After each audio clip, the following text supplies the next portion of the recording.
नमस्कार मित्रों, जया लिटरेचर में आपका फिर से स्वागत है। और आज आप दूसरी दुनिया निर्मल वर्मा जी की ये कहानी सुनिए, दूसरी दुनिया का भाग 2। तो चलिए सुनिए कहानी दूसरी दुनिया। अस्पताल की कैंटीन से ले आती हूँ, वहाँ सस्ते में मिल जाता है। वे परेशान लगती थी, हंसती थी, लेकिन परेशानी अपनी जगह कायम रहती थी। पता नहीं बच्ची कहाँ थी।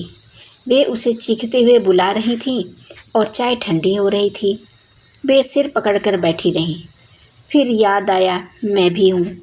आप शुरू कीजिए, वह बाग में बैठी होगी। आपका अपना बाग है? मैंने पूछा। बहुत छोटा सा, किचन के पीछे। जब हम यहाँ आए थे उजाड़ पड़ा था। मेरे पति ने उसे साफ़ किया। अब तो थोड़ी बहुत सब्जी भी निकल आती है। आपके पति यहाँ नहीं रहते? उन्हें यहाँ काम नहीं मिला। दिन भर पार्क में घूमते रहते थे। वही आदत ग्रेता को पड़ी है। उनके स्वर में हल्की सी थकान थी, खींच से खाली, लेकिन ऐसी थकान जो पीली धूल सी हर चीज़ पर बैठ जाती है। पार्क में तो मैं भी घूमता हूँ। मैंने उन्हें हल्का करना चाहा। वे हो भी गईं, हंसने लगी। आपकी बात अलग है, उन्होंने डूबे स्वर में कहा। आप अकेले हैं, लेकिन लंदन में अगर परिवार साथ हो तो बिना नौकरी के नहीं रहा जा सकता। वे मेज़ की चीज़ें साफ़ करने लगीं।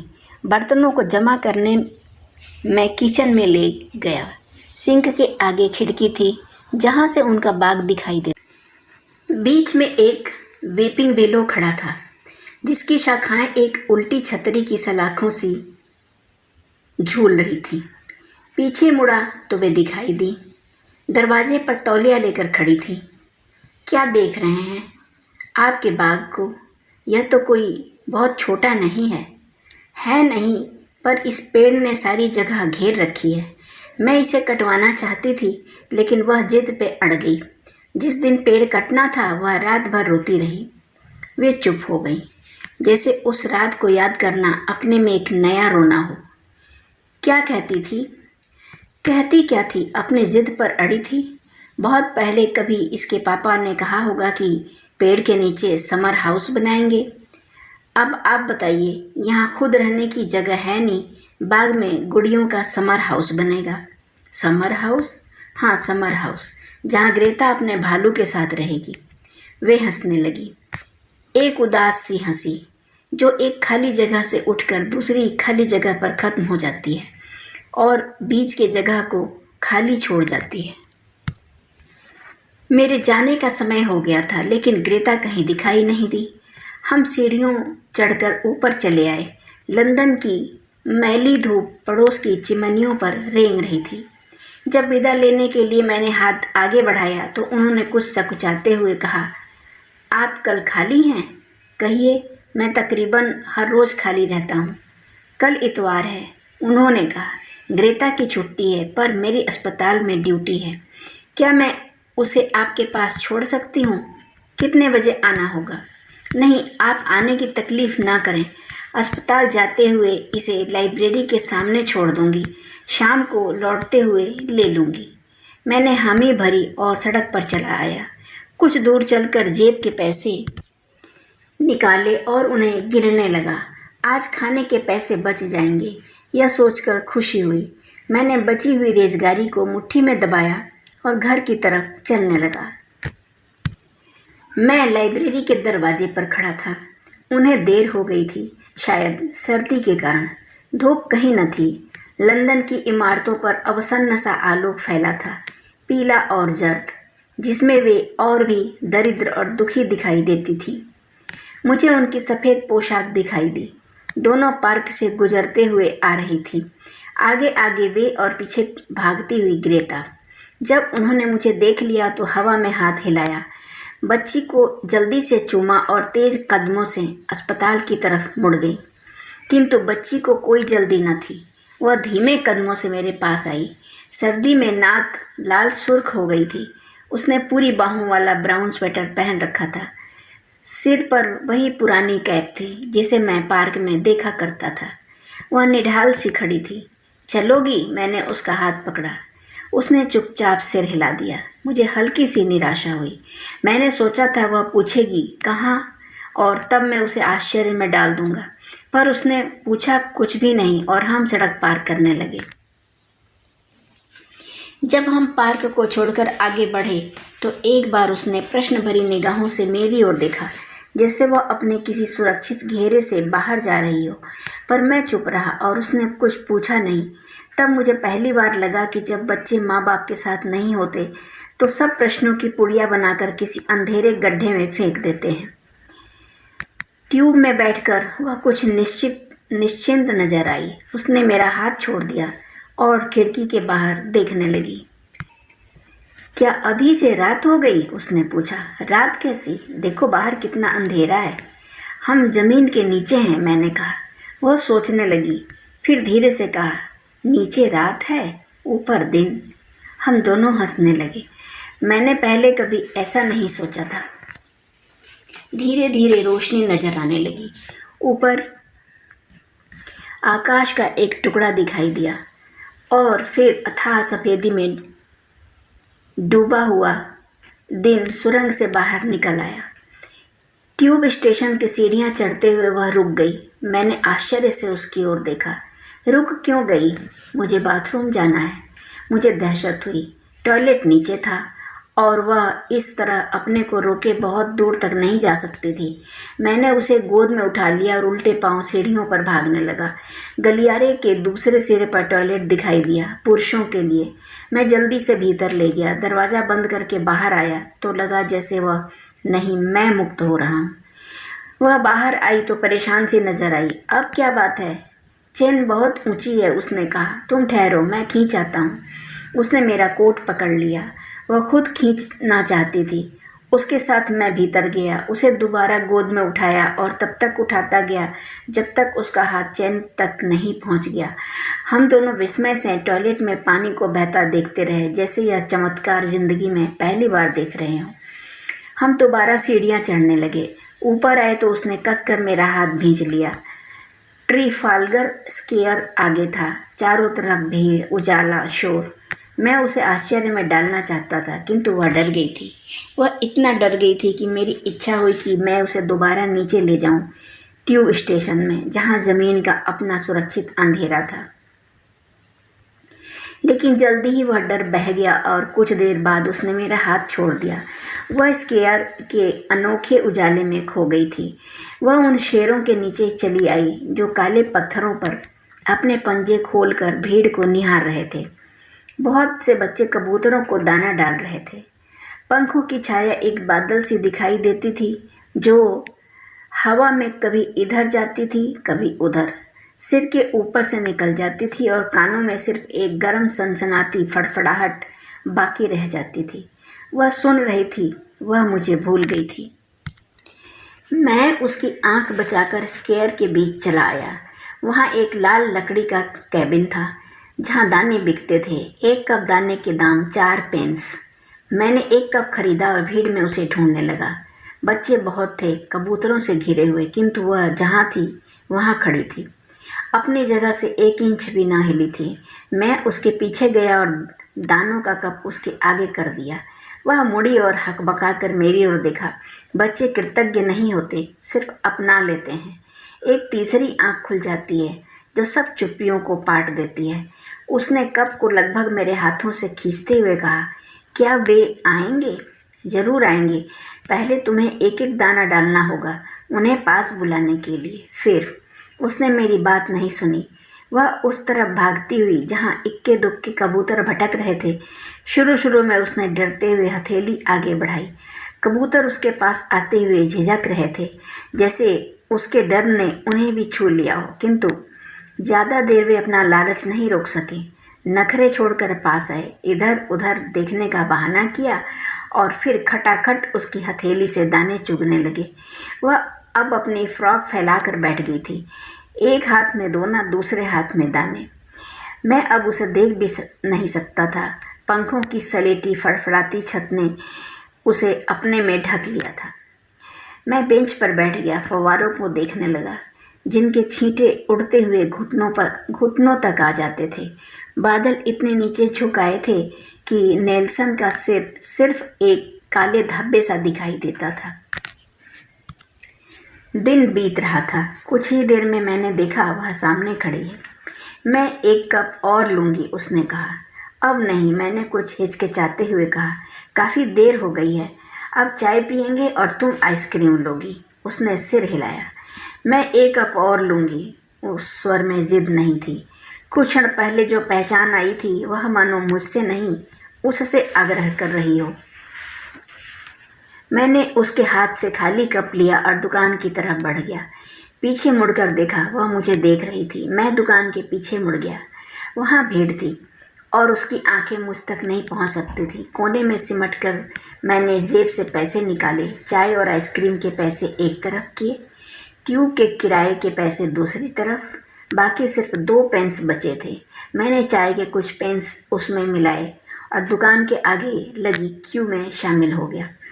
इस बार जब मैंने उसे कप दिया तो उसने मुझे देखा ही नहीं। वह तुरंत भागती हुई उस जगह चली गई जहाँ सबसे ज़्यादा कबूतर इकट्ठा थे। अब उसका हौसला बढ़ गया था और कबूतर भी उसे पहचानने लगे थे। वे आसपास उड़ते हुए कभी उसके हाथों, कभी कंधों और उसके सिर पर बैठ जाते थे। वह हंसती जा रही थी। पीला चेहरा एक ज्वरग्रस्त खिंचाव में विकृत सा हो गया था और वे हाथ जो मुझे हमेशा इतने निरीह जान पड़ते थे, अब एक अजीब बेचैनी में कभी खुलते थे, कभी बंद होते थे, जैसे वे किसी भी क्षण कबूतरों की फड़फड़ाती मांसल धड़कनों को दबोच लेंगे। उसे पता भी ना चला कब दानों की कटोरी खाली हो गई। वह कुछ देर तक हवा में हथेली खोले बैठी रही। सहसा उसे आभास हुआ कबूतर उसे छोड़कर दूसरे बच्चों के पास मंडराने लगे हैं।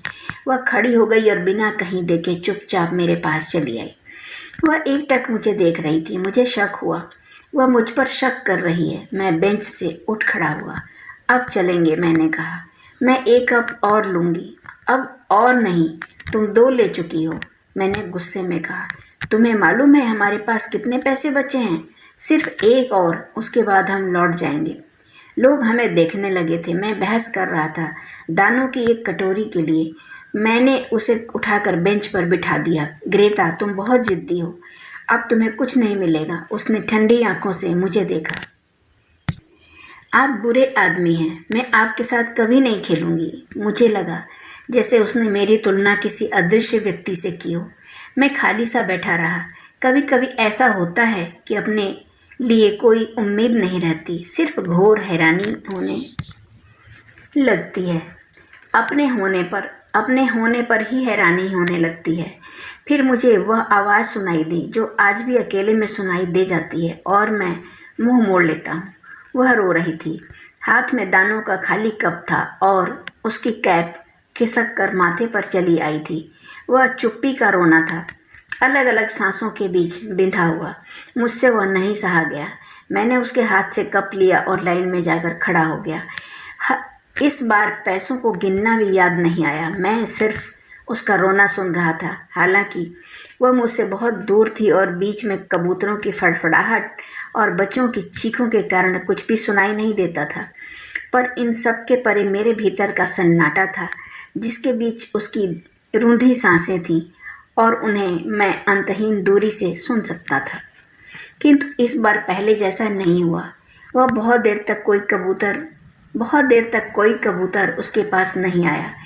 उसकी अपनी घबराहट के कारण या घिरते अंधेरे के कारण वे तक आते थे, लेकिन उसकी खुली हथेली की अवहेलना करके दूसरे बच्चों के पास चले जाते थे। हताश होकर उसने दानों की कटोरी जमीन पर रख दी और स्वयं मेरे पास बेंच पर आकर बैठ गई। उसके जाते ही कबूतरों का जमघट कटोरी के इर्द गिर्द जमा होने लगा। कुछ देर बाद हमने देखा दानों की कटोरी औंधी पड़ी है और उसमें एक भी दाना नहीं।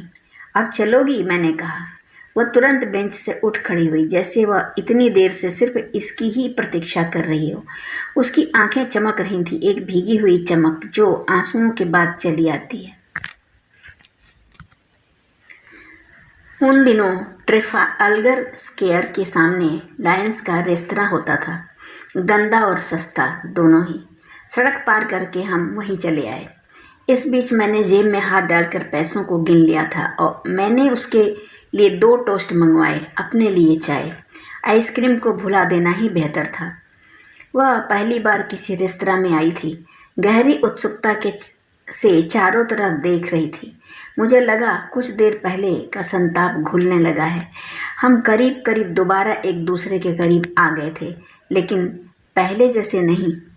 कबूतरों की छाया अब हम दोनों के बीच फड़फड़ा रही थी। मैं क्या बुरा आदमी हूँ? मैंने पूछा। उसने आंखें उठाई, एक क्षण तक मुझे घूरती रही, फिर बहुत अधीर स्वर में कहा, मैंने आपको नहीं कहा था। मुझे नहीं कहा था? मैंने आश्चर्य से उसकी ओर देखा। फिर किसको कहा? मिस्टर टॉमस को। वे बुरे आदमी हैं। एक दिन जब मैं उनके घर गई, वे डांट रहे थे और मिसेस टॉमस बेचारी रो रही थी। ओह, मैंने कहा, आप समझे मैंने आपको कहा था? आप समझे मैंने आपको कहा था? वह हंसने लगी, जैसे मैंने सचमुच बड़ी मूर्खता की भूल की हो, और उसकी हंसी देखकर न जाने क्यों मेरा दिल बैठने लगा। हम यहाँ फिर कभी आएंगे, उसने कहा। गर्मियों में, मैंने कहा। गर्मियों में टेम्स पर चलेंगे। वह यहाँ से बहुत पास है। क्या वहाँ कबूतर होंगे? उसने पूछा। मुझे बुरा लगा, जैसे कोई लड़की अपने प्रेमी की चर्चा बार बार छेड़ दे, किंतु मैं उसे दोबारा निराश नहीं करना चाहता था। गर्मियाँ काफ़ी दूर थीं, बीच में पतझड़ और बर्फ़ के दिन आएंगे। तब तक मेरा झूठ भी पिघल जाएगा, मैंने सोचा। हम बाहर आए तो पीला सा अंधेरा घिराया था।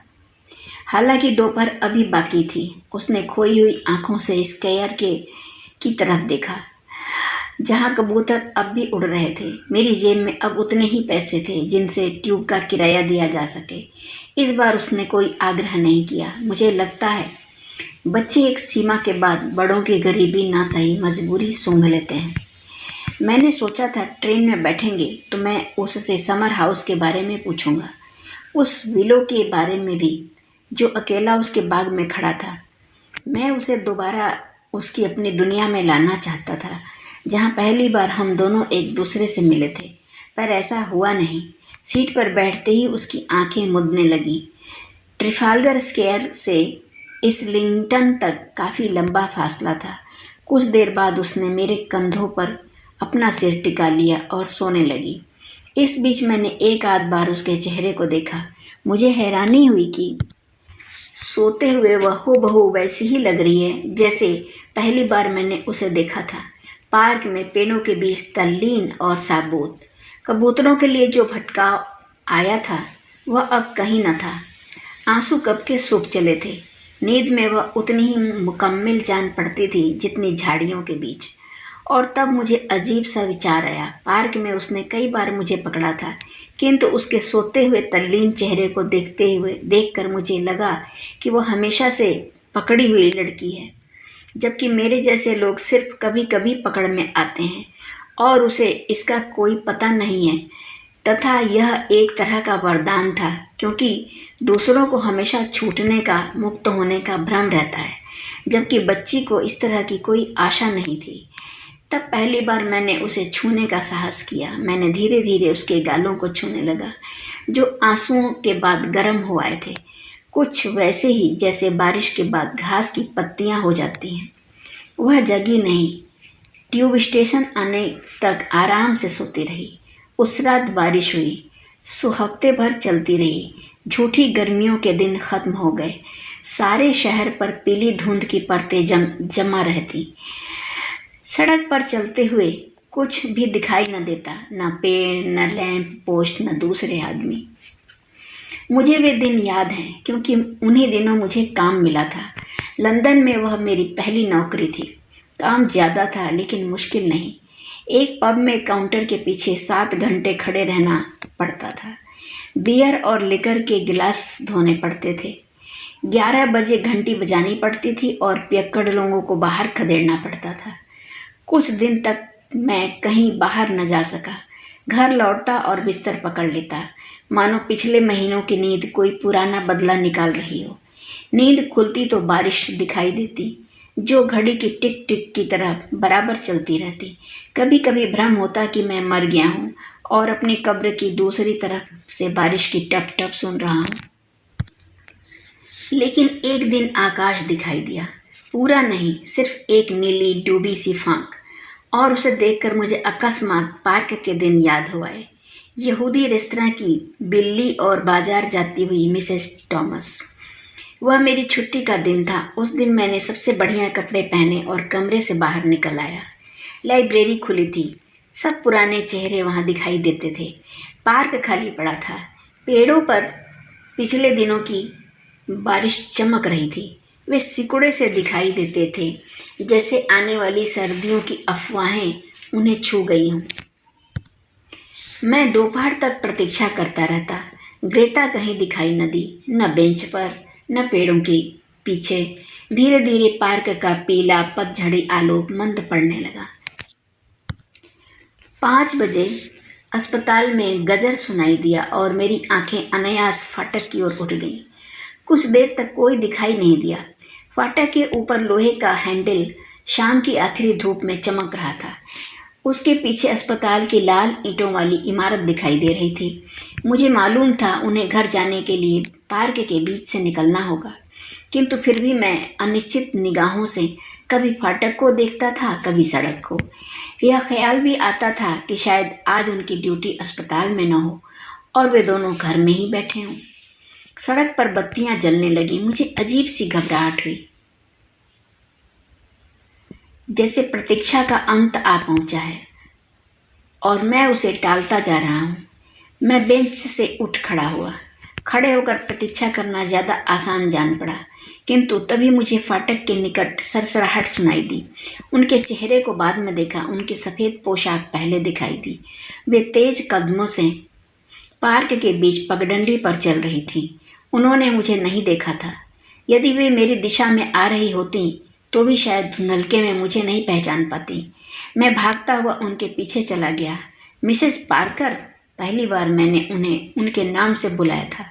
वे ठहर गईं और भौचक सी मेरी ओर देखने लगी। आप यहाँ कैसे? अब भी वे अपने को नहीं संभाल पाई थी।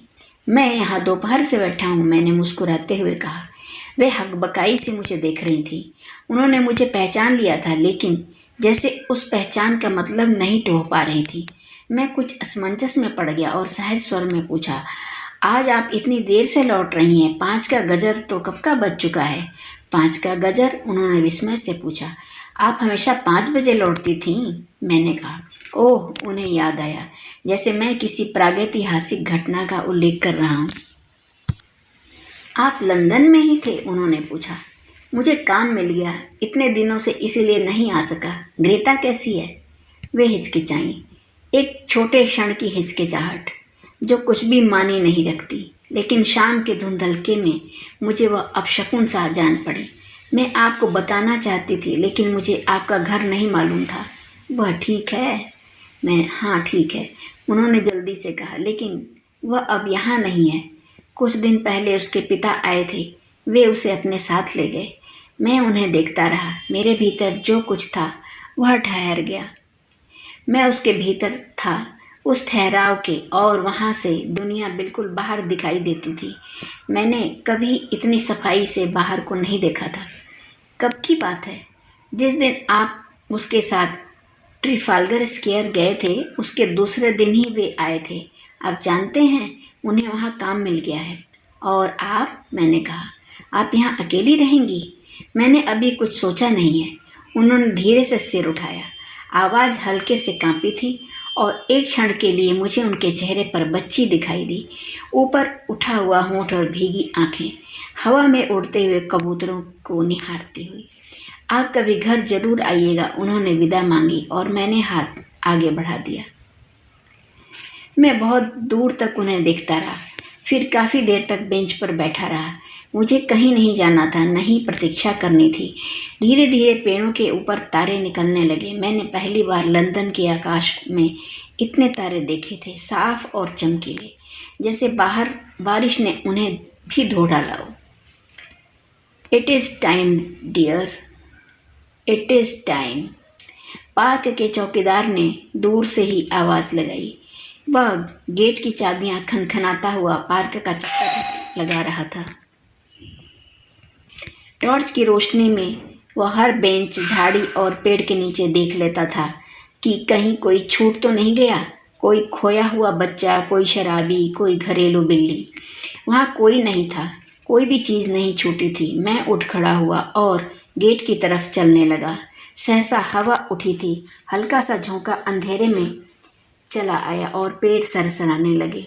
और तब मुझे धीमी सी आवाज़ सुनाई दी, एक असीम आग्रह में लिपटी हुई, स्टॉप स्टॉप। मेरे पाँव पार्क में ठिठक गए। चारों ओर देखा, कोई न था, न कोई आवाज़, न खटका, सिर्फ पेड़ों की शाखाएं हवा में डोल रही थीं।